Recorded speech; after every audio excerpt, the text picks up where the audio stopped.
What is up, everybody? This is Lyle with No Hippie Barbecue. What I'm going to be doing today is going to be a prime rib. This is not my recipe, but a recipe that somebody told me had to have been the easiest recipe they've ever done. So we're going to rock it out like that. Anyway, we're going to get into the science a little bit down the road. But one thing I am changing about this prime rib is I am not going to be separating the bone from the meat. Now, typically what I would do would be, we have these bones that run along the back. I would go ahead and cut these bones down and leave just a little bit of a flap hanging, and then I would tie it up with butcher twine. That was not recommended in this recipe, so I'm not going to do it in this one. Like I said, we're going to be taking it outside of my normal box. I'm going to go ahead and set this meat aside. We're going to get into the science of this a little bit later. The first thing I want to do is I want to get this compound butter hooked up. As far as the butter goes, now my prime rib is about 8.3 pounds. I have about 2.5 sticks of butter here. One thing I did do was I went ahead and chopped up some fresh thyme. We're going to go ahead and add this in.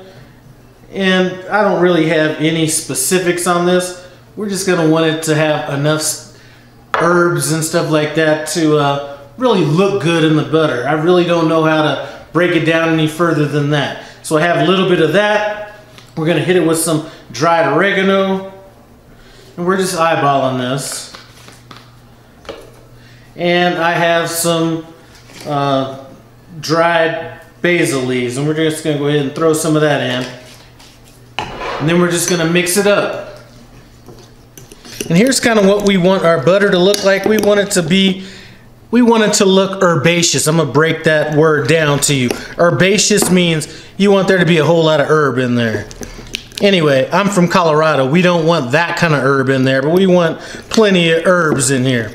Anyway, now that we have that done, we're going to go ahead, grab our prime rib, and we're going to start just basting it on it. As far as the fat goes on this, I really didn't cut any fat off. What I did do was any fat that I could just pull off with my fingers, I went ahead and pulled that off. So now we're just going to go ahead and start basting this down. I did let this prime rib rest for about 6 hours, so we are at room temperature right now.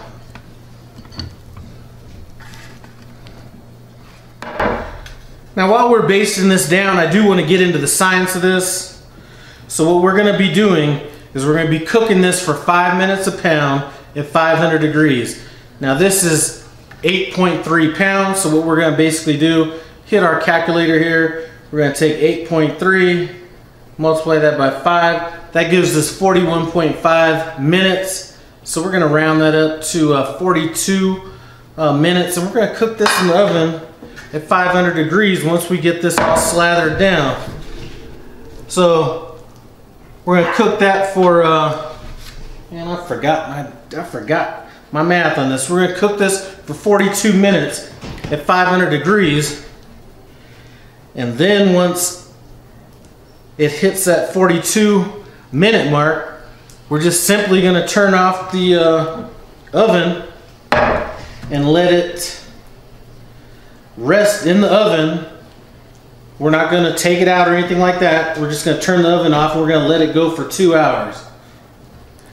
Now I'm going to go ahead and hit the bottom of this as well.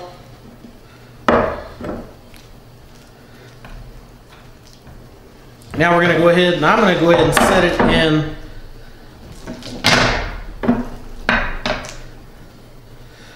We're going to set it in a dish like this, and I'm going to hit it with some salt. But before I do that, I got to wash my hands. My hands all washed up. It's time for me to add this salt. Now the salt I'm adding is this gray sea salt. This stuff was given to me by another YouTube channel by the name of TNT Barbecue.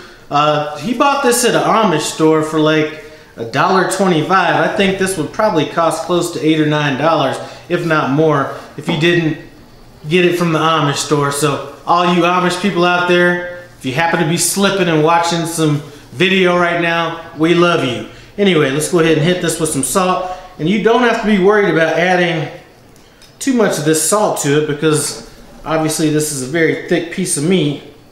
so it's going to be able to handle that salt quite well. Now this is a coarser salt, probably even more coarse than what your traditional kosher salt would be. I'm just going to pat that in there. Going to make sure we get these sides and everything hooked up.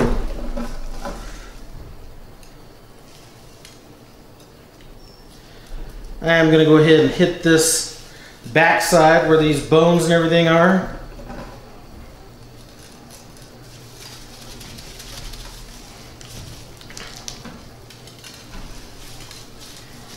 And hit this side as well.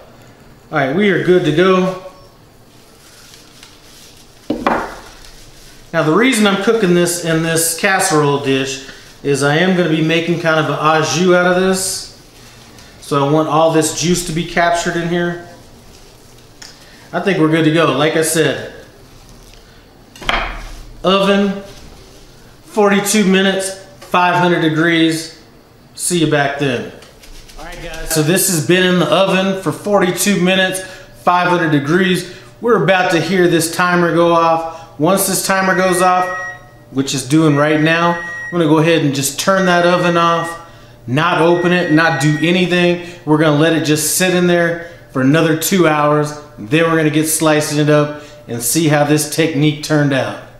So here's what we're looking like right here. I'm just gonna let this rest long enough for me to make this little kind of a gravy or au jus. Then we're gonna go ahead and cut this bone back and then slice it up. Alright guys, so it is time for the moment of truth. I'm gonna cut into this, see what I think about it. I already did remove the rib from this. And I'm gonna throw that back in the oven, let that cook a little bit longer, but let's see what's up with this. And I'm gonna just cut a little thin slice off of this end. We're gonna kind of set that aside. Oh, but it is looking excellent. As a matter of fact, I think I'm gonna go with about 1 inch on these. Looks like my dogs are all trying to get up. Oh man, this looks perfect. Maybe not for my wife. My wife might have to throw this in the skillet because this is almost too good right here. Anyway, I'm gonna finish slicing this, bring you guys in so you can take a look. Then I'm gonna go ahead and see what I think about this flavor profile. Alright, so this is a wrap. It's time to get in, see what this is like. I'm not gonna go ahead and put any of that au jus on this right now because I just want to taste the flavor and tenderness of this meat. Anyway, get in. And I'm just using a regular old butter knife. I didn't want to mess up my... Oh, it's so tender you can cut with a butter knife. I didn't want to mess up one of my good steak knives.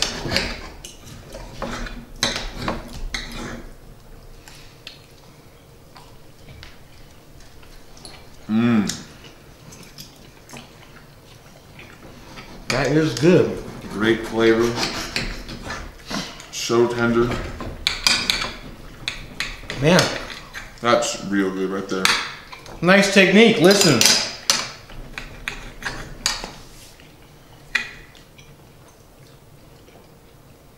Techniques seem to work well. One thing I will mention about that technique though, they said you have to have a real good oven. Now,